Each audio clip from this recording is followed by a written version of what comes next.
Try to remember your third birthday. Not the photo in the album, not the story your parents love to tell. The actual moment.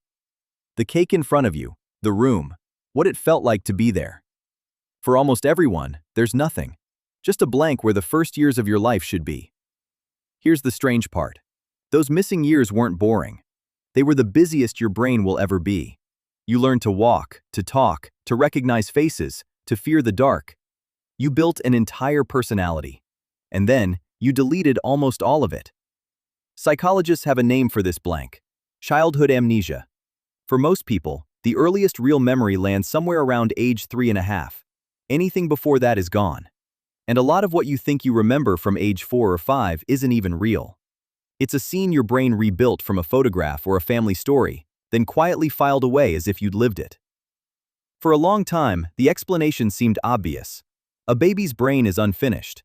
The equipment for making long-term memories simply isn't installed yet. Sigmund Freud coined the term over a century ago, and the intuitive answer stuck. You don't remember being a baby because babies can't really remember. But that answer turns out to be wrong. Watch a toddler for 5 minutes and you'll see it. A 2-year-old knows exactly where you hid the cookies. They recognize their grandmother after months apart. They remember which drawer the toys live in. A child that age is clearly making memories, using them, running their whole tiny life on them. So the problem isn't that the memories were never made. The problem is what happens to them next. In fact, researchers have watched it happen in slow motion. Ask a 6-year-old about things that happened when they were 3, and they can often tell you.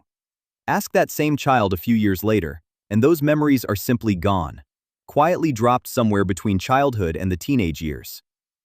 The forgetting isn't instant. It's a slow leak you never feel happening. And this is where it gets weird. A baby's brain isn't a half-built version of an adult's. It's a construction site working at a speed no adult brain will ever match. In those first years, the hippocampus, the part of the brain that files memories, is flooding itself with brand new neurons at an astonishing rate. Building is good, but every new neuron has to wire itself into the circuits already there. And when it does, it shoves the existing connections around.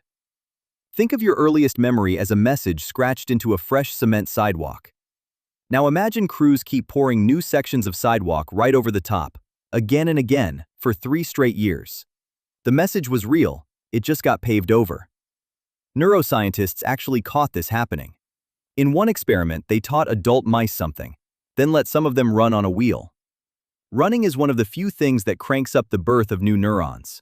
And the runners, the mice growing the most new brain cells, forgot what they'd learned faster than the mice who stayed still. More building meant more forgetting. The same flood of neurons that makes a baby such a ferocious learner is the thing quietly erasing what the baby learns. But brain wiring is only half the story. There's a second reason those years slip away, and it's about a tool you didn't have yet. Before about age 3, you had almost no language. And memory leans on language far more than it feels like it should. Words are how you tag an experience, sort it, and file it somewhere you can find it again. A baby lives inside a rush of color and sound and feeling with no labels on any of it. No story, no timeline, no narrator. There's barely even an I yet. No solid sense of yourself as a person that things are happening to.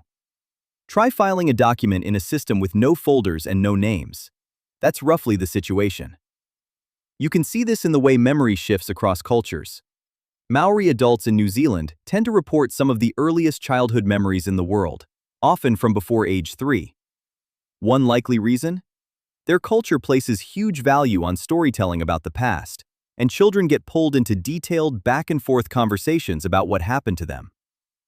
The more a child's early life gets turned into words and stories, the more of it survives.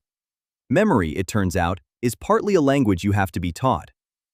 So for years, the picture looked finished. The memories fade because the brain overwrites them, and because the child had no words to pin them down. Case closed. Except in 2025, a team at Yale did something that cracked the whole thing back open. They slid awake babies into an MRI scanner, a genuinely brutal thing to pull off, and watched their brains in real time while showing them new pictures. And the hippocampus, the memory filing region everyone assumed was too immature to work, lit up. When it lit up harder for a particular image, the baby was more likely to recognize that image later. The memories were being recorded. The filing system was running the entire time, which flips the whole mystery upside down.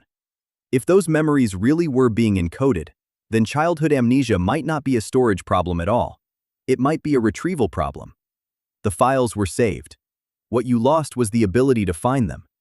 The index got scrambled, the labels fell off. But the data, some of it, may still be sitting there. The scientists are cautious, but they've started entertaining an almost science fiction idea that your earliest memories never vanish. They just become unreachable, locked in a room whose door you can no longer find. So the honest answer to why you can't remember most of your childhood isn't that it was never saved. It's that you were rebuilding your brain too fast to keep the pointers straight. You had no words to label the files, and somewhere along the way, the key was lost. But the room might still be full. Every face that held you, the first time the world scared you, the first time it delighted you, the version of you that lived all of that might not be gone, just filed somewhere you were never handed the map to. And that's a stranger, lonelier, and somehow more hopeful blank than the one you started with.